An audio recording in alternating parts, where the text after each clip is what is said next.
वालेकुम, मैं हूं डॉक्टर ताहिरा और आप प्रोग्राम देख रहे हैं सेहत सबके लिए। जून आ चुका है, गर्मियों की छुट्टियां होने वाली हैं और हर कोई जो है वो कहीं ना कहीं ज़रूर घूमने जाएगा। और जब घूमने जाएगा तो क्या करेगा? खूबसूरत नज़ारे देखेगा, प्यारे प्यारे फूल, पहाड़ और बेशुमार खूबसूरत झीलें। लेकिन ये सब नज़ारे देख पाने के लिए सबसे इम्पोर्टेंट क्या चीज़ है? वो है हमारी नज़र। अल्लाह की दी हुई सबसे बड़ी नेमत जो है वो हमारी बसारत है।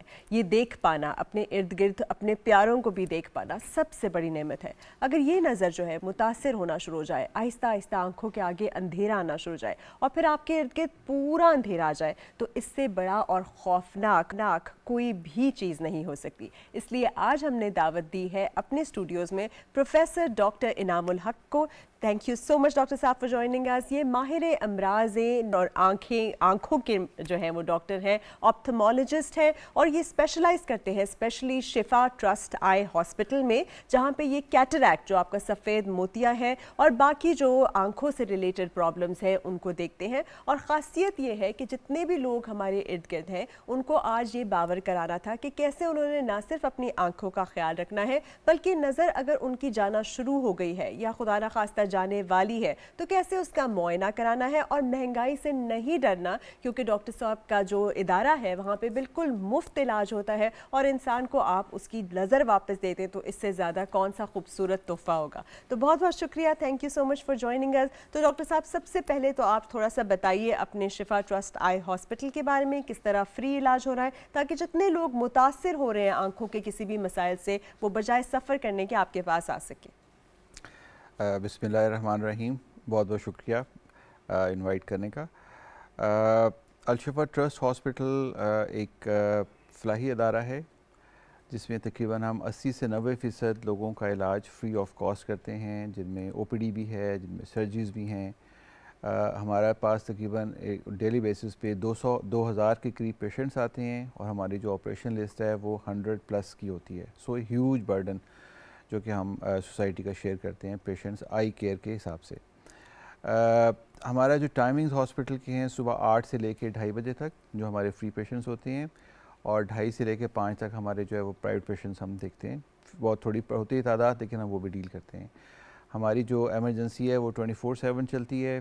शाम के वक्त किसी वक्त भी कोई एमरजेंसी पेशेंट आए तो हमारे पास एक जो क्वालिफाइड डॉक्टर अवेलेबल होता है जो कि पेशेंट को उसकी जो प्रॉब्लम्स हैं, एमरजेंसी प्रॉब्लम्स, उसको डील करता है। अगर उसको खुदा न खास्ता सर्जरी की ज़रूरत है उसको, तो वो भी हमारे पास अरेंजमेंट है कि हम वो भी सर्जरी भी उसकी कर सकते हैं। तो हमारे पास जो अल-शिफा ट्रस्ट हॉस्पिटल है इसमें पूरे पाकिस्तान से लोग आते हैं, बलूचिस्तान से लेके और स्कर्दू और गिलगित, बड़ा अल्हम्दुलिल्लाह पूरी पाकिस्तान से लोग आते हैं। बताने वाली बात ये है कि हमारा जो जैसे मैंने बताया कि जो इलाज है वो तकरीबन 90% लोग जो हैं वो फ्री आते हैं। सो वो पेशेंट जिनके पास जो अफोर्ड नहीं कर सकते, हमारी सोसाइटी का जो अंडर प्रिविलेज तबका है, उनको हमारे पास आना चाहिए। हम उनके लिए जो भी पॉसिबल हुआ हम कर सकते हैं। एक और आपको चीज़ ये बताऊँ कि हमारे पास तमाम आई के शोबाजात मौजूद हैं, जिनमें पीडियाट्रिक ऑफ्थल्मोलॉजी, बच्चों की जो ऑफ्थल्मोलॉजी, इसका एक पूरे का पूरा एक सेपरेट यूनिट है।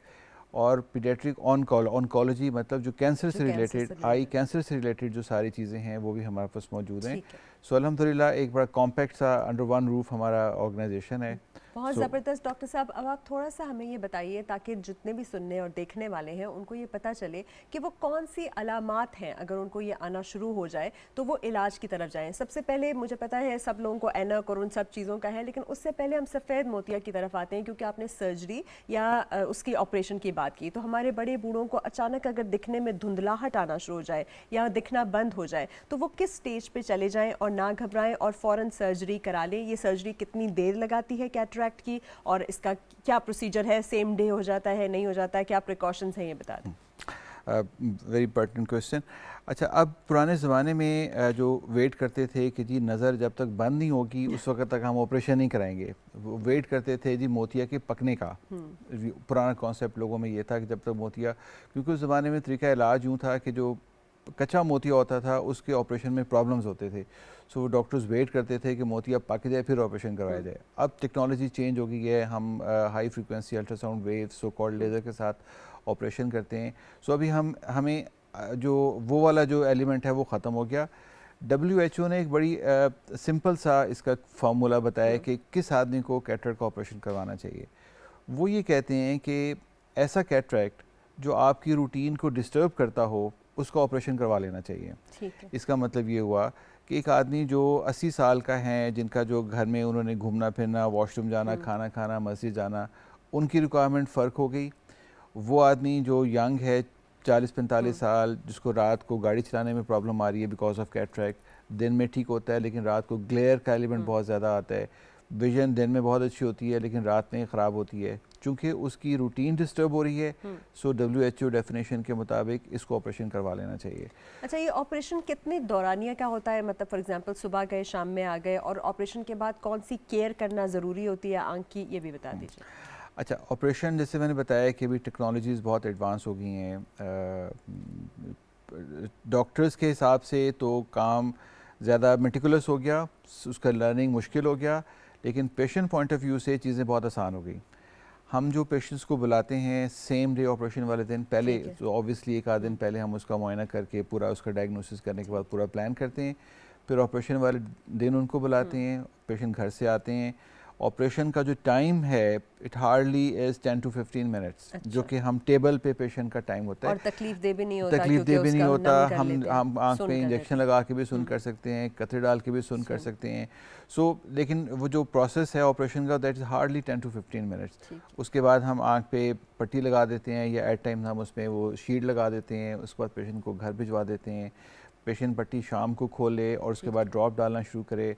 अल्लाह करते हैं कि जैसे पट्टी खोलते हैं आपको 24 घंटे के अंदर अंदर नज़र साफ़ होनी शुरू हो जाती है, 2 से 3 दिन में कंप्लीट आँख ठीक हो जाती है। तो बेसिकली सिर्फ 3 दिन का प्रोसीजर है, इसलिए किसी को भी अगर धुंधला नज़र आता है, रात को सही नहीं नज़र आता, या फिर बुढ़ापे के उस स्टेज पे आ चुके हैं 50 साल 60 साल 70 और नहीं नज़र आ रहा, तो आपने डिले नहीं करना, जाना है डॉक्टर से बाकायदा मुआयना कराना है। और इसमें मैं बताती चलूँ कि एक चीज़ होती है ऑप्टोमेट्रिस्ट होता है, एक ऑप्टिशियन होता है जो कि आपकी जो ऐनक की दुकान के ऊपर बैठा होता है, और एक होता है ऑप्थेमोलॉजिस्ट जो कि बाकायदा आंखों का डॉक्टर होता है। इन सारी चीज़ों के लिए आपको एक्चुअली ऑप्थेमोलॉजिस्ट के पास जाना चाहिए जो कि आंखों का डॉक्टर होता है, उस टेक्नीशियन के पास नहीं जो आपके सिर्फ जो है रिफ्रैक्टिव एरर को करेक्ट करता है।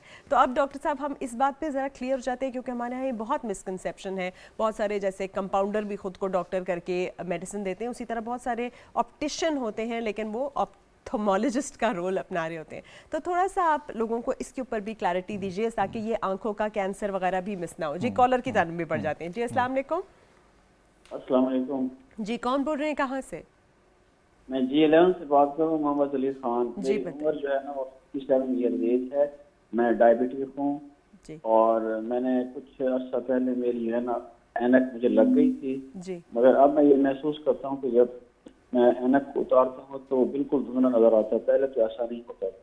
ठीक है। तो अब मैं ये चाह रहा था कि डॉक्टर साहब से ये पूछें कि ये डायबिटिक की वजह से होता है या डॉक्टर ने मुझे ये कहा है कि आपका सिलिंड्रिकल जो है ना खराब होता जा रहा है, सिलिंड्रिकल। जी, तो ये जरा समझा दें सिलिंड्रिकल क्या होता है और ये कब ठीक हो जाए। चलिए ठीक है, आपकी उम्र बता दीजिए। 57 ईयर जी। 57 ईयर्स, बहुत शुक्रिया। आप आंसर सुनिए, हम उस पे आने वाले थे डायबिटिक रेटिनोपैथी पे, लेकिन पहले ही सवाल हो गया। जी डॉक्टर। अच्छा, ये जो बता रहे हैं भाई साहब कि इनकी कुछ अरसे से ऐनक लग गई है इनको, और जब ऐनक उतारते हैं तो बिल्कुल नज़र नहीं आता, पहले ऐनक के बगैर भी नज़र आता था, धुंधला नज़र आता है।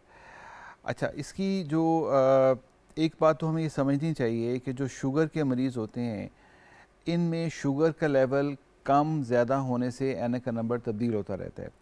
सो वो मरीज़ जिनको शुगर होती है उनको ऐनक का नंबर तब लेना चाहिए जब शुगर का जिस्म में एक नॉर्मल ऑप्टिमल सा लेवल चल रहा हो। एक बात तो ये अवेयरनेस के लिए। दूसरा, इनके केस में मुझे यूँ लग रहा है कि पहले तो इनको ऐनक की आदत नहीं थी, इनको उस तरह से अच्छे और बुरे की आप कह लें तमीज़ नहीं थी। अब ये हो गया कि जब से ऐनक लगानी शुरू की तो चीज़ें इनको बहुत वाज़ेह नज़र आनी शुरू हो गई। सो अब जब ऐनक लगाते हैं तो इनको चीज़ें वाज़ेह नज़र आती हैं और जब उतारते हैं तो इनको कम अच्छी नज़र आती हैं। तो ये मेरे ख़्याल में कोई इतनी परेशानी वाली बात नहीं है, that is normal which we expect कि अगर एक आदमी की ग्लासेस लगी हुई हैं तो उसको ग्लासेस के साथ ही अच्छा नज़र आना चाहिए। इनके लिए अच्छी बात यह है कि जो ये बता रहे हैं कि इनकी आँख में अगर ग्लासेस लगाने से नज़र बेहतर होती है, इसका मतलब है इनकी आँख में कैटरेक्ट नहीं है अभी, इनका जो पर्दा है उसके अंदर रेटिनोपैथी नहीं है अभी। सो ये तो एक बात सुनने के बाद मेरा ये इस पर रिएक्शन है, लेकिन इनको किसी आई स्पेशलिस्ट को दिखाना चाहिए। वो पेशेंट्स जो डायबिटिक होते हैं, जब उनका डायबिटीज़ डायग्नोज हो उस वक्त उनको जाके किसी आई स्पेशलिस्ट को दिखाना चाहिए, क्योंकि पूरे जिस्म में सिर्फ आँख वो हिस्सा है जहाँ पे डायबिटीज़ की अलामात नज़र आती हैं, जो खून की नालियाँ नज़र आती हैं, अगर हेमरेजेस हैं वो नज़र आता है, स्वेलिंग नज़र आती है। बाकी पूरा जिस्म अल्लाह ने छुपाया होता है, हमें नहीं पता लगता कि हार्ट के अंदर क्या स्मॉल लेवल पे क्या हो रहा है, लेकिन आँख के अंदर आपको हर चीज़ नज़र आ रही होती है। सो इनको मुआयना अपना करवाना चाहिए, और अगर डॉक्टर इनको बताते हैं कि अभी आपकी आंख में कोई शुगर की वजह से असर नहीं है, तो इनको साल के साल ये मुआयना करवाना चाहिए। जब अपना ऐनक का नंबर तब्दील करवाने जाते हैं, साथ ही अपनी डॉक्टर को आंख का भी मुआयना करवा लें। वो जो डॉक्टर है, आई स्पेशलिस्ट है, वो इनको गाइड करेगा कि आपको किस फ्रीक्वेंसी के साथ मुआयना करवाना चाहिए। अगर खुदा न खास्ता आप शुगर के पेशेंट्स में पर्दे में कुछ अलामात आनी शुरू हो गई हैं, तो वो डिपेंड करेगा कि किस हद तक अलामात हैं। अगर ज़्यादा हैं तो उसकी फ़ौरी इलाज की ज़रूरत है, और अगर कम अलामात हैं तो हम उन्हें ये कहते हैं आप अपना शुगर लेवल कंट्रोल करें। आपकी अलामात अभी इस नहीं है कि हमें इसमें कोई प्रोसीड करें। आपने कहा ना शुगर के पेशेंट को रेगुलरली जाके चेकअप कराना चाहिए, इसमें थोड़ा सा लोगों को ये भी बता दें कि लोगों का ख्याल होता है कि वहाँ जाते हैं, मशीन के आगे बैठते हैं, जो मशीन बता देती है कि भाई नज़दीक की दूर की कितना है वही काफ़ी है। उनको थोड़ा सा समझाइए कि ये जो फंडोस्कोप होता है, जो बाकायदा डॉक्टर आँख के अंदर यूँ दोनों में देखता है और फिर उसको आँख के अंदर की चेंजेस नज़र आती हैं, उस वो टेस्ट कराना और रेगुलरली अपने फैमिली डॉक्टर से कराना कितना ज़रूरी है। ये तो मस्ट है कि अगर आपने सिंपल जाके ऐनक का नंबर ले लिया और कहा कि मैंने आंखों का डॉक्टर को दिखा लिया, दैट इज़ नॉट इनफ। ये बिल्कुल काफ़ी नहीं है। जैसे मैंने आपको बताया कि हमें आंख के अंदर शुगर की वजह से तब्दीलियां नज़र आती हैं।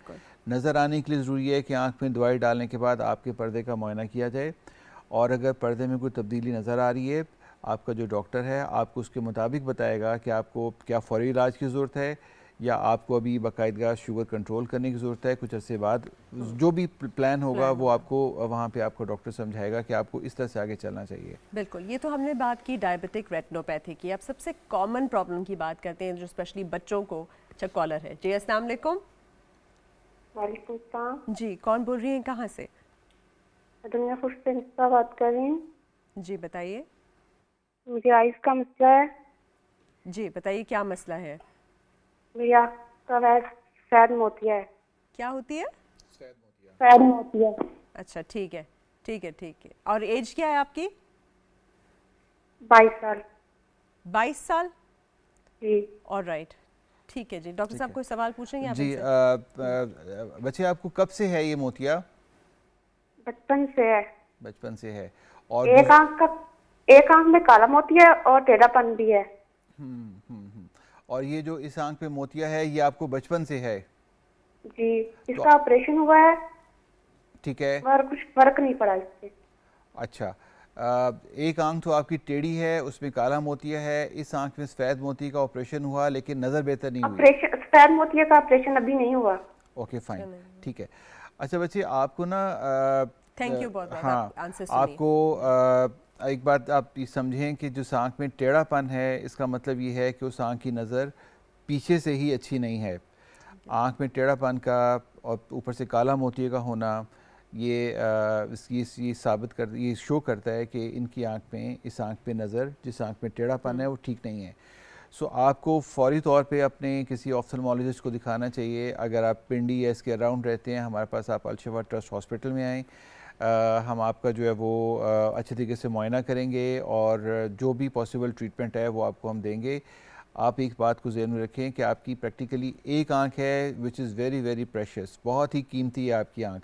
सो आपने इस आंख के लिए लेट नहीं करना। अगर आपको किसी ने बताया सफ़ेद मोतिया है, आप फ़ौरी तौर पे किसी अच्छे से आई स्पेशलिस्ट को दिखाएं, क्योंकि आपका जो मामला है ये सिंपल नहीं है कि इसको आप किसी दुकान पे जाएं, ऐनक का नंबर ले लें, मसला हल होगा। आपको किसी अच्छे डॉक्टर को दिखाने की ज़रूरत है, अच्छे ऑफ्थल्मोलॉजिस्ट को दिखाने की ज़रूरत है, और ताकि आपका एक थॉरो किस्म का एग्जामिनेशन हो। फिर मुझे लगता है कि आपकी इस आंख का ऑपरेशन होगा और इंशाल्लाह इस आंख में शीशा डलेगा। अल्लाह करेंगे आपको इस आंख से अच्छा नज़र आना शुरू हो जाएगा। अच्छा, आपने कहा डॉक्टर साहब शीशा डलेगा, तो बहुत सारे लोगों को मिसकंसेप्शन भी होता है कि कौन सा शीशा डल जाएगा। तो ये लेंस क्या होता है, कौन से मटेरियल का होता है, कैसे इम्प्लांट किया जाता है, ये भी बताएं। अच्छा, शीशा तो हम बेसिकली तो एक मिसनोमर है, ऐसा हम शीशा तो नहीं डालते आँख के जी, अंदर, बिल्कुल, लेकिन वही। वो जो आम लोग हैं वो यही क्या पूछते हैं जी आँख में शीशा डला या नहीं डला, तो वो ज़बान पे शीशा चढ़ा हुआ है। जी, बेसिकली ये इट्स नॉट ग्लास, ये एक्रेलिक का मटेरियल होता है ठीक है। और इसकी बहुत सारी वैरायटीज़ हैं इसके अंदर, और ये सॉफ्ट होता है आँख के अंदर, जो हम फोल्ड करके डालते हैं इसको, और जो एक दफ़ा डल जाता है वो सारी उम्र चलता है। उसमें थोड़ा सा ये एलिमेंट होना चाहिए कि अगर क्वालिटी ऑफ दिस लेंस जो कि आँख में डाला गया ये अच्छी होनी चाहिए। अगर लेंस की क्वालिटी अच्छी ना हो तो वो ये लेंस कुछ अर्से बाद धुंधला जाता है। ठीक सो है। This is very very important कि आपने जो आँख के अंदर लेंस डलवाना है वो अच्छा होना चाहिए। और जो लेंस एक बार डल जाता है, हमने ये देखा बच्चों की आँख में लेंस डलता है और सारी उम्र चलता है, अगले 60 से 50-60 साल। बहुत सारे पेशेंट्स हमने देखे जो बचपन में जिनकी आँख में ये लेंस डला हुआ था और वो 50 साल की उम्र तक ठीक ठाक चल रहे हैं, लेंस में कोई प्रॉब्लम नहीं आ रहा। तो इस बच्ची के लिए तो बहुत ज़रूरी है कि आपको किसी को दिखाना चाहिए। सर, इन्होंने फौरी तौर बात पे। की कि इनको ये बचपन से है, तो आप थोड़ा सा स्ट्रेस करेंगे कि ये कंजेनिटली जो प्रॉब्लम्स होती हैं बच्चों को, वो कौन कौन सी होती हैं आंखों के प्रॉब्लम्स जो जो बचपन से होते हैं? हाँ, कंजेनिटली जैसे ही इस बच्ची ने बताया कि इसको ग्लाकोमा भी है और कैटरेक्ट भी है, ये दोनों प्रॉब्लम कंजेनिटल हो सकते हैं। फिर इन्होंने बताया कि इनकी आंख में टेढ़ापन है, जो टेढ़ापन है जिसे हम स्क्विंट कहते हैं, ये भी बचपन से हो सकता है। और ऐनक का नंबर वाला जो मामला वो भी है, मसला। जैसे हम ये बात करते हैं कि जो बच्चों को जब स्कूल जाने लगते हैं, उन तमाम बच्चों को, स्कूल जाने वालों को किसी आंखों के डॉक्टर को दिखाकर अपनी नज़र चेक करवानी चाहिए, और अगर कोई ऐनक का नंबर है, कोई मसला है, तो वो उस पर करवाना चाहिए। अच्छा, ये जो बच्चे बैठे होते हैं और वो बेचारे लिख नहीं पाते, पढ़ाई नहीं कर पाते क्योंकि उनको बोर्ड नज़र नहीं आता, या फिर यूं यूं करके यूं आंखें मीच के देख रहे होते हैं, तो माँ बाप अगर इनको इन साइंस को देख लें, डिटेक्ट कर लें और फिर ले जाएं और फिर ऐनक लगती है और जैसे हम मायोपिया कहते हैं, तो थोड़ा सा आप ये बताइए कि ये आंखों की नज़र जो है वो किस तरह से बढ़ती है, नंबर बढ़ता चला जाता है, किस एज पे जाके रुक जाता है, कौन सी चीज़ें करने से नहीं बिगड़ेगी मज़ीद? अच्छा, एक इस आपका इस सवाल के जवाब में थोड़ा सा मैं इसको और एलेबोरेट करूं। एक कंडीशन होती है जिसे हम कहते हैं एम्ब्लायोपिया। जी। एम्ब्लायोपिया का मतलब ये होता है कि एक आंख में नज़र कम कमज़ोर है, दूसरी आंख में ऐनक का नंबर ज़्यादा है।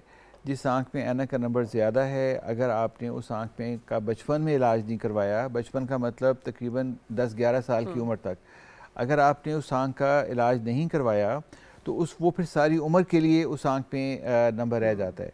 क्योंकि होता ये है कि जो डेवलपमेंट है आपकी नज़र की, आंख देखती है, दिमाग में तस्वीर बनती है, ये डेवलपमेंट 10-11 साल तक मुकम्मल हो जाती है। अगर इससे पहले पहले आपने इसका इलाज करवा लिया तो आपके बच्चे की नज़र बच सकती है।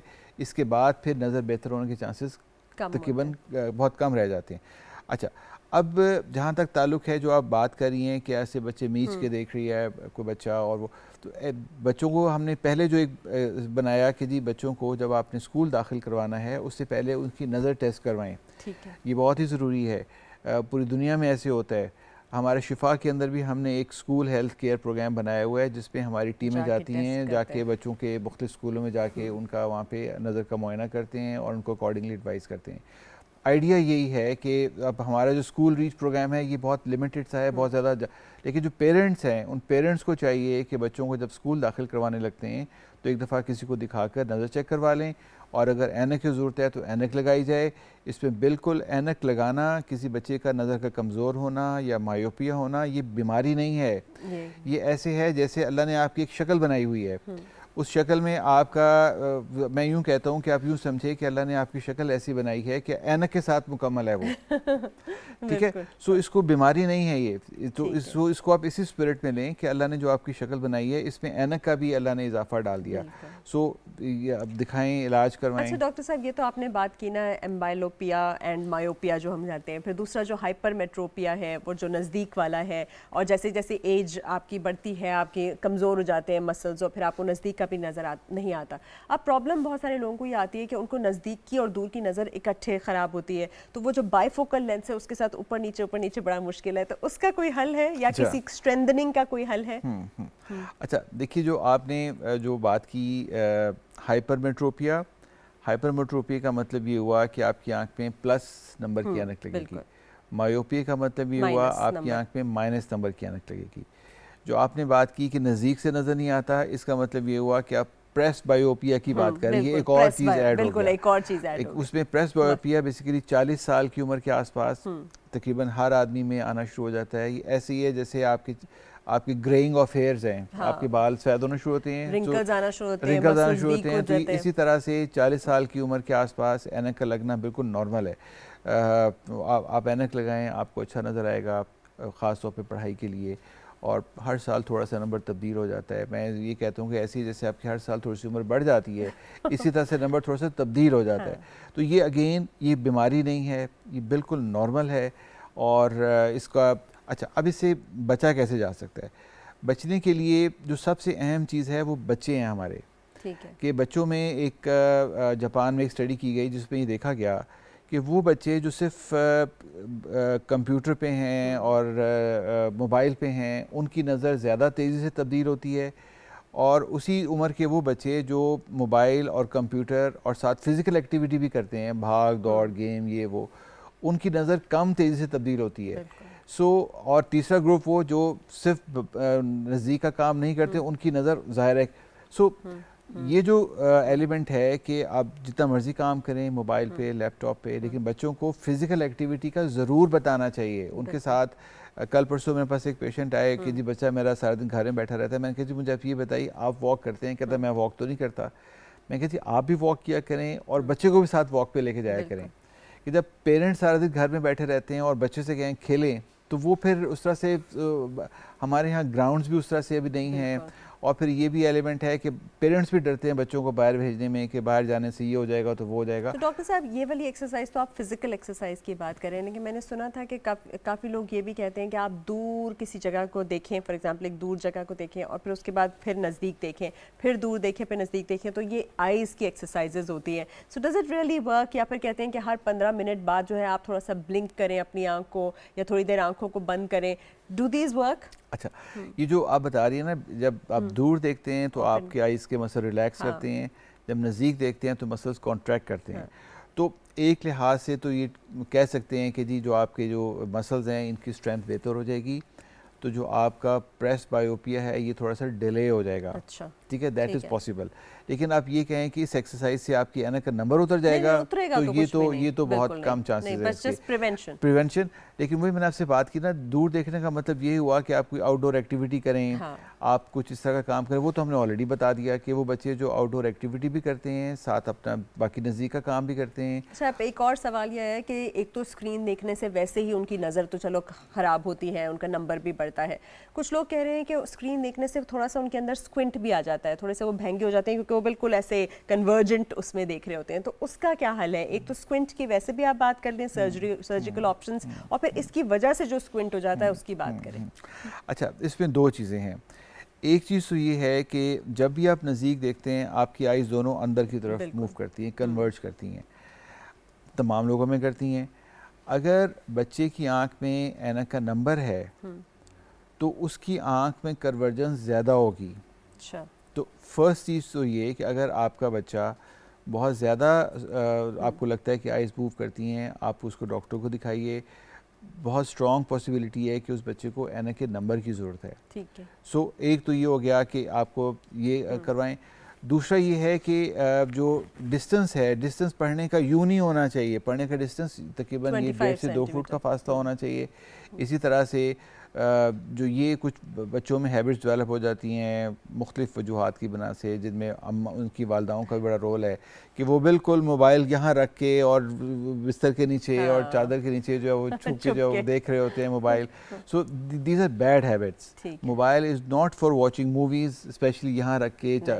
Mobile is for basically calling each other. So ये इम्पॉर्टेंट है कि ऐसा बच्चे जो ये काम कर रहे होते हैं उनको पेरेंट्स को उसका तो अगर टीवी भी देख रहे हैं तो एक डिस्टेंस से देखें। फिर दूसरी एक और चीज़ है जो बहुत ज़्यादा अंधेरे में देखते हैं, तो मना किया जाता है कि भाई आप बिल्कुल डिम लाइट में ना देखें, राइट? तो आपने ब्राइट लाइट में देखना है। जी बिल्कुल। पढ़ने के लिए ख़ास तौर पे पढ़ने के लिए मैं बच्चों को ये कहता हूँ कि प्रेफरेबली टेबल लैम्प की रोशनी में पढ़ें। और टेबल लैम्प की रोशनी ऐसे आपकी किताब पे आनी चाहिए, बिकॉज आपकी किताब जो है वो रोशन, अगर पीछे से लाइट आ रही है तो होता ही है कि आपका जो साया है वो किताब पे पड़ रहा होता है। तो उसको बच्चे तो अंडरस्टैंड नहीं करते कि जी मेरा जो लाइट, कमरे में लाइट तो बहुत ज़्यादा है, लेकिन जो किताब जहाँ पे आपने पढ़ना है वहाँ पे लाइट नहीं आ रही, बिकॉज आपका अपना साया उसके ऊपर आ रहा है। सो पढ़ने के लिए प्रेफरेबली ऐसी लाइट हो जो कि किताब पे पढ़ी हो, किताब आपकी रोशन हो, तो वो आइडियल है। उससे आंखों पे स्ट्रेन नहीं आता, और जो आंखों के बहुत सारे इश्यूज आते हैं स्ट्रेन की वजह से, स्ट्रेन के इश्यूज़ क्या आ सकते हैं कि हेडेक्स बच्चों में आनी शुरू हो जाती हैं, कि जब आपने कम रोशनी में पढ़ाई कर रहे हैं तो आपकी आंख पे आपने हर वक्त प्रेशर डाला हुआ है, उससे आंखों में स्ट्रेन पैदा हो जाता है। स्ट्रेन जब पैदा होता है उसके अपने मसाइल हैं, हेडेक्स शुरू हो जाती हैं, ऐनक का नंबर तब्दील होना शुरू हो जाता है, स्क्विंट होना शुरू हो जाता है। सो मुख्तलिफ आप एक के बाद दूसरा उसके कोई ना कोई इशू आ जाता है। तो डॉक्टर साहब, ये जो फ़िल्टर्स होते हैं जो कि कंप्यूटर स्क्रीन्स के आगे या फिर टीवी स्क्रीन्स के आगे लगाए जाते हैं कि भाई ये ब्लू लाइट फ़िल्टर है, ये आपके लिए अच्छा है, हाँ, उसका क्या रोल है? ठीक है, ऐसा जो कोई रेज को वो कम कर देता है, आप इल्यूमिनेशन कम कर दें, that can be one option. Otherwise ये कि आप फ़िल्टर लगा दें तो वो एक है। मैं इसमें एक जो फ़िल्टर से रिलेटेड मैं एक आपको, गर्मियाँ हमारे रोशनी सूरज बहुत तेज़ हमारे यहाँ होता है, तो बहुत ज़रूरी है कि जब आप बाहर निकलते हैं तो आपको सन ग्लासेस लगाने चाहिए। सन ग्लासेस भी वो वाले जो यूवी प्रोटेक्शन वाले हों। यूवी प्रोटेक्शन का मतलब ये नहीं कि बहुत महंगे ग्लासेस, जो आम ग्लासेस हैं उनमें भी यूवी प्रोटेक्शन हो सकती है। अब ये कैसे चेक किया जाए कि जो मेरे जो ग्लासेस हैं इनमें यूवी प्रोटेक्शन कितनी है? तो एक फ़ोटोमीटर आता है जो कि दुकानों पे होता है ऑप्टिशियंस की, उनसे कहें ज़रा चेक कर दें कि इसमें यूवी प्रोटेक्शन कितनी है। ख़ास तौर पे हमारे वो लोग, हमारे जो आउटडोर, जैसे पुलिस का वाले जो हमारे हैं, जो बाहर सड़कों पे हर वक्त काम कर रहे होते हैं, या किसी बंदे की जॉब ऐसी है जो सड़क पे काम कर रहा है, सो उसको तो डेफिनेटली लगाने चाहिए ग्लासेस, बिकॉज जो तेज़ रोशनी है, हीट वेव्स हैं, ये आंखों में बहुत सारे मसले पैदा करते हैं, और इनसे बचना ही सबसे बेहतर इसका हल है। वैसे हमारे यहाँ बिल्कुल कॉन्सेप्ट नहीं है, हमारा लेबरर्स भी जो है वो सेफ्टी गॉगल्स का इस्तेमाल नहीं करते। तो ना सिर्फ ये कि आपको सूरज की शुआओं से, बल्कि तेज़ हवा से या फिर कोई भी पार्टिकल्स जो उड़ के आते हैं वो भी आपकी आंख के अंदर जा सकते हैं, डैमेज कर सकते हैं। स्पेशली जो लोग मोटर बाइक पे चल रहे होते हैं वो भी हेलमेट का वो नहीं लगाते शील्ड। तो आपने बहुत अच्छा पॉइंट किया कि आंखों की प्रोटेक्शन जो है वो बड़ी इंपॉर्टेंट है। इसी के साथ बात करते हैं आंखों की लुब्रिकेशन की। बहुत सारे लोगों को ड्राई आइज़ हो जाती है, उनकी आंखें बिल्कुल सूख रही होती हैं, उनको लग रहा होता है पत्थर पत्थर से आ रहे हैं, ग्रिटिनेस से फील हो रही है। तो ड्राई आइज़ का क्या कॉज है और इसके लिए क्या करना चाहिए? आर्टिफिशियल टीयर्स है या क्या करना चाहिए? थोड़ा सा जो आपने पहले बात की, मैं थोड़ा सा उसको और स्ट्रेस कर दूं कि हमारे पास बहुत सारे पेशेंट्स आते हैं जो बेचारे वर्कर्स होते हैं, और आँख में जी लोहे का ज़रा चला गया, कोई मट्टी का ज़रा चला गया, कोई लकड़ी का ज़रा चला गया, उसकी बड़ी सिंपल, और वो उनकी आँख ख़त्म हो जाती है। आँख जैसी प्रेशस चीज़ इस छोटी सी आपकी गलती की वजह से ख़त्म हो जाए, बिकॉज़ वो इस स्टेज पे आते हैं कि हम उनका कुछ भी नहीं कर सकते, हमारी भी एक लिमिटेशंस हैं जहाँ तक इंसान कर सकता है। इसका बड़ा आसान सा हल जो आपने बताया, प्रोटेक्टिव गॉगल्स। प्रोटेक्टिव गॉगल्स का जो है वो समहाउ द अदर हमारे यहाँ कॉन्सेप्ट उस तरह से नहीं है। कुछ प्रॉब्लम मैं समझता हूँ कि कोई लॉ बनना चाहिए कि जो ये क्लास है, इसके लिए कोई प्रोटेक्टिव गॉगल्स मस्ट होने चाहिए। द इंडिविजुअल, उसको भी जुर्माना होना चाहिए, जो उसका एम्प्लॉयर है उसको भी जुर्माना होना चाहिए कि आपके बंदे ने जो एक, this is very very important कि इसको हम इस बात को जितना स्ट्रेस करें उतना कम है कि बहुत सारे लोग बेचारे जो हैं इस तकलीफ़ में हमारे पास डेली बेसिस पे आते हैं, और यंग पेशेंट्स होते हैं जिनकी आगे सारी उम्र होती है, जो इस तकलीफ। एक तो ये एलिमेंट हो गया। दूसरा जो आप दूसरा क्वेश्चन क्या था आपका? अगला क्या पूछा था आपने? मैंने एक तो यही गॉगल्स वाला पूछा था, दूसरा ड्राई आइज़ का। अच्छा, जो ड्राई आइज़ वाला एलिमेंट है, वो इलाके जैसे हमारे ये गर्म इलाके हैं जहाँ पे हवा भी गर्म चलती है, जी बिल्कुल, लू चलती है, वहाँ पे तो वहाँ आपकी जो नॉर्मल अल्लाह ने निज़ाम ये बनाया होता है कि आँख के इस साइड से पानी प्रोड्यूस होता है, और जो आँख की अंदर वाली साइड है यहाँ से वो ड्रेन होकर नाक में चला जाता है। ये पूरा एक मैकेनिज़्म अल्लाह ने बनाया हुआ है जो कि हर वक्त चल रहा है, और आपका जो पानी का जो एक्स्ट्रा वाटर आपकी आँख में होता है वो आपकी नाक में चला जाता है और आपकी नाक को लुब्रिकेट करता है। बड़ा ज़बरदस्त अल्लाह का निज़ाम है इरिगेशन का। अच्छा, अब अगर इस इरिगेशन के निज़ाम में कुछ प्रॉब्लम आ जाए कि अगर खुदा न खास्ता किसी वजह से आपकी आँख में लुब्रिकेशन नहीं हो रही, तो जो लुब्रिकेशन नहीं हो रही तो आँख में बहुत ज़्यादा ग्रिटिनेस और बहुत तकलीफ़, मैं ऐसे कहता हूँ कि जो पेशेंट बहुत सारे ऐसे आते हैं जिनकी प्रॉब्लम ये होती है, तो उन्हें कहता हूँ, मैंने कहा ये ऐसा ही है जैसे दरवाज़ा खुश्क हो जाए वो चूं चूं शुरू कर देता है। बिल्कुल। आप एक ड्रॉप डालते हैं उसके अंदर लुब्रिकेशन का, और lubricate वो आवाज़ें बंद हो ठीक है। जाती है। सो आई में भी अगर बिकॉज हर वक्त आप आंख को ब्लिंक कर तो ये रहे हैं, आर्टिफिशियल टीयर्स फिर advice artificial tears they are good. Artificial tears specially obviously किसी को दिखाने के बाद कि first of all try to find out the reason कि क्यों आपकी जो है वो टीयर्स नहीं बन रहे। ठीक है। अव्वल तो ये पहले ढूंढा जाए, अगर कोई वजह समझ में आती है उसका इलाज किया जाए। और जो आर्टिफिशियल टीयर्स हैं वो तो सिम्टोमेटिक ट्रीटमेंट है, ठीक है। लेकिन जो परमानेंट इलाज है इसका वो देखा जाए कि क्यों आपकी आंख में कोई नहीं बन ब्लॉकेज रहे, वगैरह कोई तो नहीं है, ब्लॉकेज है, lacrimal कोई और duct चीज़ में। है, बहुत सारी बीमारियां अच्छा होती हैं। डॉक्टर साहब, इसमें मैं थोड़ा सा लोगों को ये बताती चलूँ कि आजकल बहुत सारे लोग एक्नी या पिंपल्स या दानों के लिए डर्मेटोलॉजिस्ट के पास जाते हैं और सेल्फ प्रिस्क्राइब भी आइसोटी रेटिनोइन की गोली खाने लगते हैं, और उसका one of the side effects extreme drawing होता है, specially dryness of the eyes है। उसके ऊपर वो कॉन्टैक्ट लेंस भी पहनते हैं एंड ओवरऑल अपनी आंख को बिल्कुल डैमेज करके हमारे पास आ जाते हैं। तो थोड़ा सा तो ये लेंस यूज़र्स को भी बताइए कि लेंस केयर क्या है, लेंस को कितनी देर पहनना है, साथ छपकते भी रहना है, आंखों लुब्रिकेट भी करना कितना ज़रूरी है, and good quality lens and no lens sharing, इसके ऊपर थोड़ी सी बात करिए। बिल्कुल ठीक है। लेंस शेयरिंग तो एक बहुत ही आपने ख़तरनाक सा सिनेरियो बताया कि अगर कोई लेंस किसी दूसरे के साथ शेयर कर रहा है, बिल्कुल वो तो कहते ये हैं तो तुमने बहुत बड़ा ही अच्छा कलर पहना हुआ था, अब मैं पहन ये लूँ, तो अब बहुत ही एक आपने मुझे ख़तरनाक सी बात बताई कि इस तरह से भी पॉसिबल है। यहाँ तक कहा जाता है कि जो आपका राइट आंख का लेंस है वो राइट में पहने, लेफ्ट वाला लेफ्ट में पहने, एक दूसरे की आंख को भी स्विच ओवर ना करें। कहाँ ये कि आप बोलें कि किसी दूसरे का लेंस पहन लिया जाए, तो ये तो स्पेशली आपको पता है गाँव वगैरह में जो पार्लर्स हैं उन्होंने लेंस रखे होते हैं, they just put it for the bride and then they remove it, then they put it for every bride who comes in that dirty little case with all that makeup. ये भी आप देखें कि उसके ऊपर मेकअप भी होता है। खतरनाक बात कर रही हैं आप। जी बिल्कुल, ये आते हैं हमारे पास, इसलिए आपको बता रही हूँ। अच्छा, ये इतनी ज़्यादा जो है वो ख़तरनाक बात, बहरहाल दिस बहुत ही ख़तरनाक बात, ये तो बिल्कुल भी नहीं करना चाहिए। इससे बहुत बेहतर है कि आप लेंस ना पहनें, क्योंकि आपकी एक दफ़ा आंख लेंस की वजह से डैमेज हो गई तो यकीन रखें कि इस हद तक डैमेज एट टाइम्स हो जाती हैं कि आपकी नज़र ख़त्म हो जाती है। ये कोई मजाक नहीं है, समथिंग वेरी वेरी सीरियस। सो इस बात का तो आपने बहुत ही ध्यान रखना है कि लेंस शेयरिंग तो ये एक वो चीज़ है जो आपके जहन में भी नहीं आनी चाहिए कि किसी का लेंस आप पहनेंगे। ये तो बिल्कुल इस हद तक इसकी अहमियत है।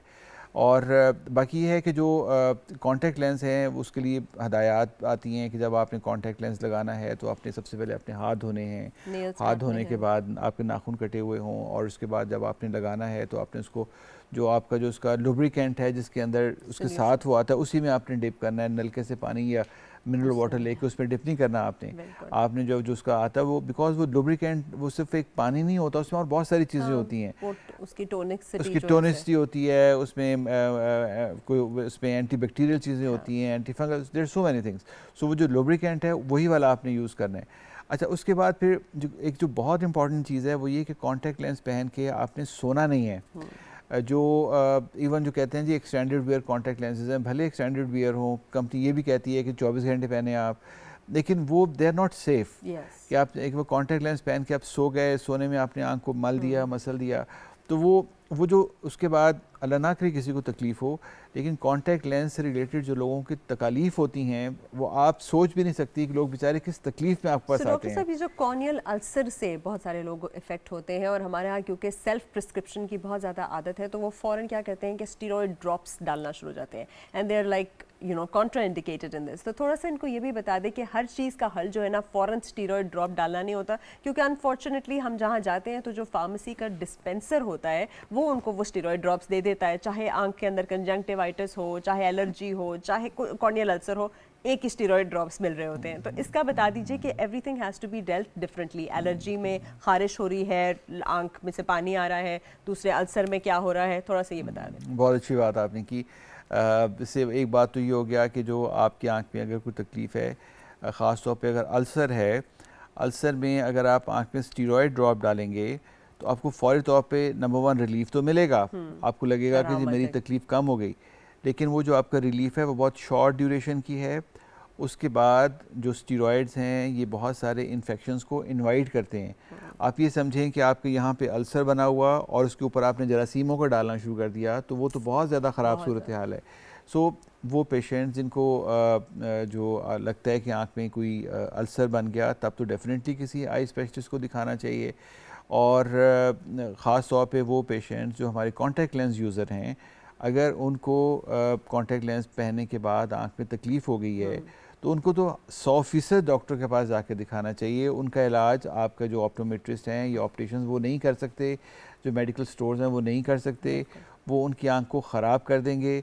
और ये जो मैं कहता हूँ कि इट्स रेस अगेंस्ट टाइम, जितना जल्दी आप इसका इलाज शुरू करें उतना आप इसमें बेहतरी की तरफ चले जाते हैं, और जितना आप लेट इलाज शुरू करें तो उतना ज़्यादा मुश्किल हो जाता है इलाज। और अगर आप स्टीरॉयड ऐसे डाल रहे हैं तो जो जरासीम है वो रेजिस्टेंट भी हो जाते हैं, वो आपकी ट्रीटमेंट पे रिस्पॉन्ड भी नहीं करते। तो इसलिए बहुत ज़रूरी है कि सबसे पहली बात तो जो आपने पहले भी बताई कि जो प्रिवेंशन है वो सबसे बेस्ट है, कि जो हमने बहुत सारी भी प्रिवेंटिव बातें की हैं उस पर अमल करना चाहिए। लेकिन अगर खुदा न खास्ता इसके बावजूद भी आप किसी तकलीफ़ में आ गए हैं तो आप किसी जो आपका क्वालिफाइड डॉक्टर है, और क्वालिफाइड, अच्छा अब क्वालिफाइड डॉक्टर का मतलब हमारा जो बाहर जीपी है वो बेचारे के बस में नहीं है, उसको नज़र ही नहीं आता कि जी क्या मसला है, वो तो मोटे मोटे से करके ट्रीटमेंट दे देंगे। वो उनको जाके अपने आँखों के डॉक्टर को दिखाना चाहिए जो कि आपको मशीन पे देखें और फिर आपको बताएं कि अच्छा अब आपकी आँख में हमें इस इलाज की ज़रूरत है। अच्छा, जब हम आई हाइजीन पे आते हैं, थोड़ा सा इसके बारे में भी बताएं। लोग अपने गंदे हाथों से आंख रगड़ने लगते हैं, स्पेशली बच्चे जो हैं उनकी आंखों में बहुत ज़्यादा इन्फेक्शन है, तो माएँ जो हैं वो कैसे साफ़ किस्म के गॉज से एक तो आंख को पोंछें, और आंख को पोंछते हुए हमेशा आउटर से इनर कॉर्नर की तरफ पोंछें। ये भी थोड़ा सा सिखा दें किस तरह से जब हम वज़ू भी करते हैं तो हमें अपने आँख को साफ़ करना ज़रूरी है, या धूल धुलंडी अगर पड़ जाए तो आँखों की हाइजीन में क्या क्या। और जैसे लोग मस्कारा भी यूज़ करते हैं तो वो मस्कारा वहाँ क्लॉग होता रहता है, रात को धोते नहीं, उसके ऊपर वही लाइनर वही मस्कारा, फिर ब्लेफराइटिस वगैरह भी हो जाता है। इस पे भी थोड़ी सी रोशनी डालें। अच्छा देखिए, जो सबसे अहम जो आपने मस्कारा बोला यानी कि मेकअप आँखों का है, सबसे बेस्ट जैसे आपने यूज़ किया और आफ्टर दी उसके इवेंट के बाद आपने आके उसको अच्छी तरीके से साफ़ करना है। जो भी आपका तरीक़ाकार साफ़ करने का है, कि आप मेकअप रिमूवर है या साबुन है, वट जो भी है आपका, उसको आपने उससे रिमूव करना। इसी के साथ साथ वो लोग जो बाइक चलाते हैं ख़ास तौर पे, जब वो घर आते हैं सबसे पहला काम उनको ये करना चाहिए कि साबुन के साथ मुंह धोएं अपना, ताकि जो मट्टी वट्टी आँख में गई हुई है वो सारी की सारी साफ़ हो जाए। अच्छा, तीसरी बात ये आती है कि अगर आँख में अल्लाह ने आँख का निज़ाम जैसे मैंने बताया ऐसा ज़बरदस्त बनाया हुआ है कि हर वक्त जो है ना वो आँख को वो सारे का सारा इरिगेट होती रहती है, जो भी पोल्यूटेंट्स होते हैं वो साथ साथ वॉश होते रहते हैं। अल्लाह का ऐसा अल्लाह ने निज़ाम बनाया हुआ है। लेकिन अगर वो किसी वजह से नहीं हो पा रहे तो फिर आपको आँख साफ़ पानी से धो लें। आप उसको सफाई करने का जहाँ तक ताल्लुक़ है कि जैसे कुछ लोग टिश्यू पेपर लेकर और आँख को बिल्कुल ऐसे करके टिश्यू पेपर उसके ऊपर मारते हैं, ऐसे नहीं करना चाहिए। टिश्यू पेपर लेकर थोड़ा सा बस लेके आँख के अंदर वाली साइड पे हल्का सा प्रेस करें, दैट इज़ इनफ। उससे ये है कि जो, क्योंकि ड्रेन का निज़ाम, जो ड्रेन है वो अल्लाह ने आँख के अंदर वाली साइड पे बनाया हुआ है। इसका मतलब ये हुआ कि जो आपका जितना भी चीज़ें हैं वो अल्टीमेटली अंदर वाली साइड पे आएंगी, ड्रेन की तरफ आएंगी। सो अगर आपने वो टिश्यू पेपर या जो चीज़ है आपने आँख के अंदर इस साइड पे लगाया तो वो आपके सारी डर्ट को भी वॉश कर देगा, जो एक्स्ट्रा वाटर है उसको भी वॉश कर देगा, कोई डिपॉजिट्स है उसको भी साथ वॉश कर देगा। अच्छा, हम ये बात कर रहे हैं तो हमारे यहाँ ये भी रिवाज है कि जैसे ही बच्चा पैदा होता है तो भर भर के उसको ना सुरमा लगा देते हैं। वो अच्छा खासा खूबसूरत बच्चा भी खौफनाक लगने लगता है, और वो सुरमा का उनका वो कॉन्सेप्ट होता है कि उससे शायद उसकी नज़र बहुत बेहतर हो जाएगी, या वो अच्छा दिख रहा है, या व्हाट्सएवर। और वो सुरमा कहीं से भी उठाया हुआ कुछ भी हो सकता है, क्या उसके अंदर है, लेड है क्या, ये नहीं पता होता। फिर वो क्लॉग भी करता है उसकी लैक्रिमल डक्ट को। इसके बारे में प्लीज़ लोगों को आगाह कीजिए, क्योंकि सबकी आप तस्वीरें उठा के देख लीजिए, वो बच्चे बेचारे जो है ना वो सुरमे में लथपथ होते हैं। बहुत बहुत ठीक बात आपने की। जो अब सुरमा वैसे तो सुन्नत है लगाना, लेकिन वो जो सुन्नत वाला सुरमा है वो पता नहीं कहाँ मिलता है। हमारे यहाँ तो जो अवेलेबल है उसकी कोई स्टैंडर्डाइजेशन नहीं है, वो पता नहीं क्या पीस के जो है वो कर देते हैं। तो अव्वल तो कोई ऐसा कोई इंडिकेशन नहीं है सुरमा लगाने की। अरब वर्ल्ड में मैं वहीं पे रही हूँ, वहाँ पे कोई बंदा भी वहाँ पे सुरमे का कॉन्सेप्ट नहीं है। There is no concept of surma. तो ये कहना भी वैसे क्वेश्चनेबल है, लेकिन चलिए, लेकिन आप बताइए थोड़ा सा। You are right. आप जो बात कर रही हैं, मैं तो चूँकि एक वैसी बात कर रहा हूँ कि किस हद तक सुन्नत है मुझे नहीं मालूम इस बात का, लेकिन जहाँ तक ऐसा मेरा इल्म है वो ये है कि जो आप लगाते हैं सुरमा वो बेसिकली आपकी आँख में आपको क्लॉग कर देता है।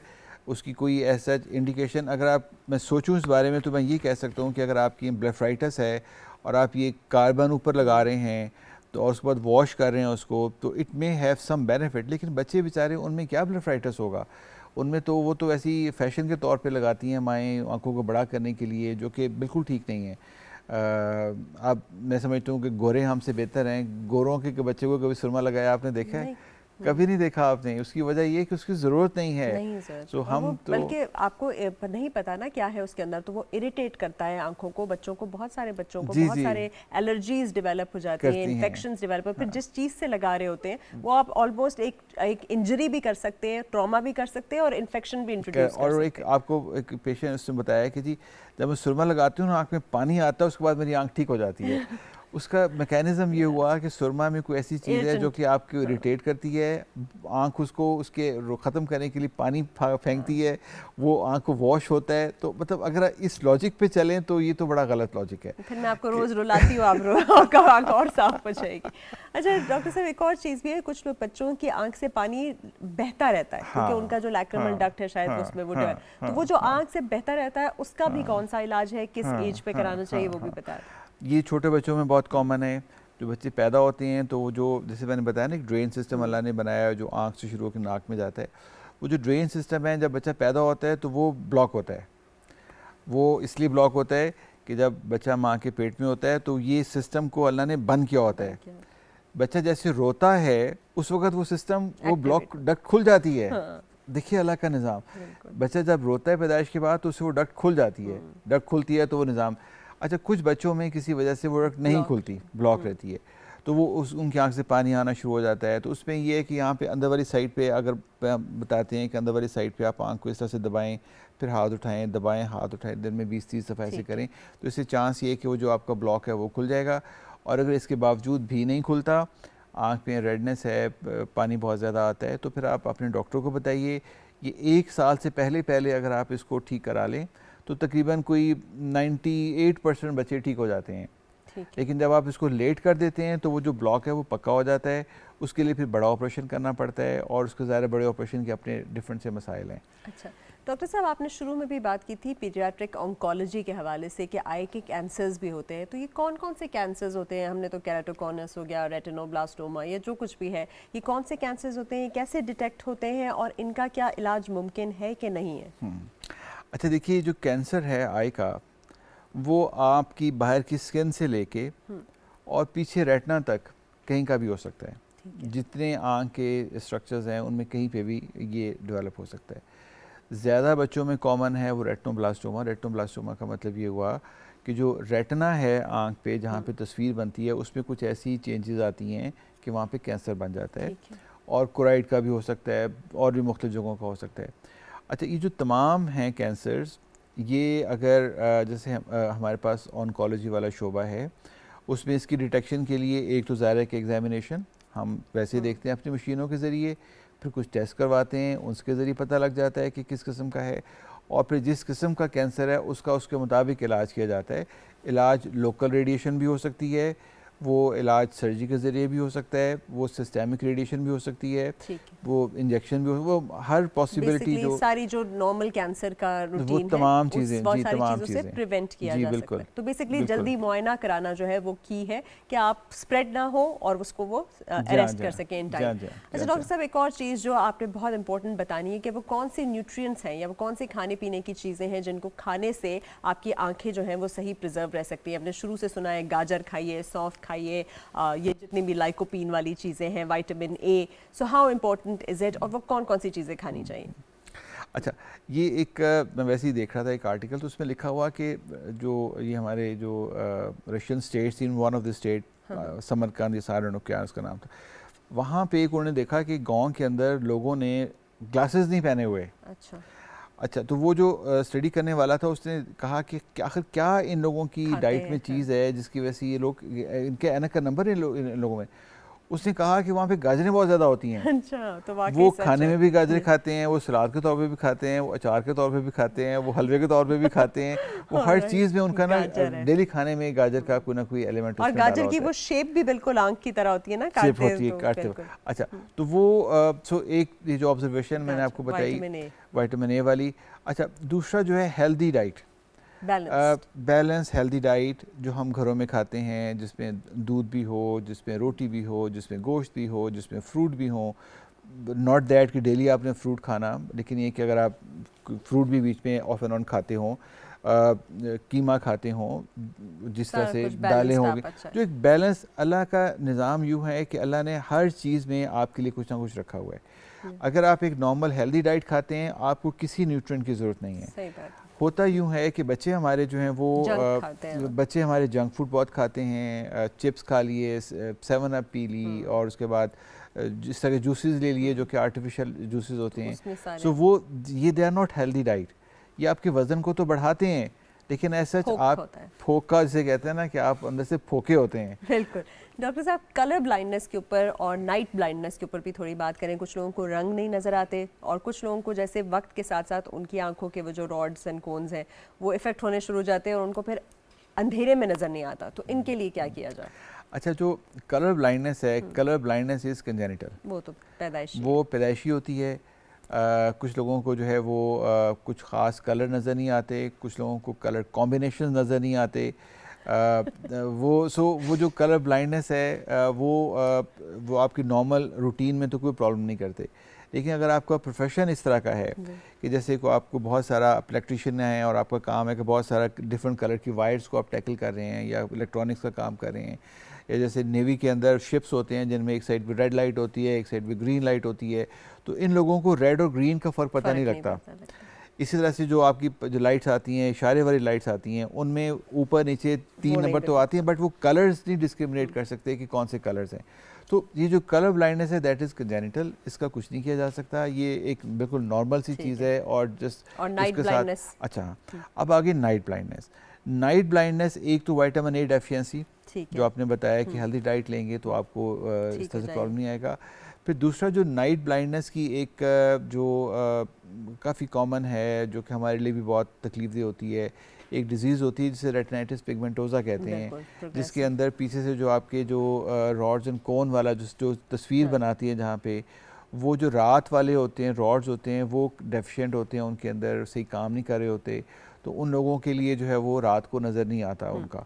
तो उसके लिए ऐसा कोई बहुत मुस्तनद इलाज तो नहीं है, लेकिन ये कि हम उनको साथ साथ गाइड करते हैं कि किस तरह से आपने अपनी ज़िंदगी को कैरी फॉरवर्ड करना है आपने, तो वो उस तरह से फिर कुछ ना कुछ चलता रहता है। थैंक यू, बहुत बहुत शुक्रिया डॉक्टर साहब। अब हम अपने प्रोग्राम के एंड पे पहुंचते हैं, और जैसे आपने सुना, आपने अपनी आंखों का जो है वो ख़ास ख्याल रखना है। आपका नज़रिया जो कुछ भी हो, आप अपनी नज़र को एटलीस्ट बचा के रखें, ताकि अच्छे बुरे का फ़र्क आप पहचान सके, देख सके, समझ सके, और अपनी नज़र को जो है वो बचा सके। तो बहुत बहुत शुक्रिया देखने का। इंशाल्लाह फिर मुलाकात होगी। अल्लाह हाफिज़। Thank you.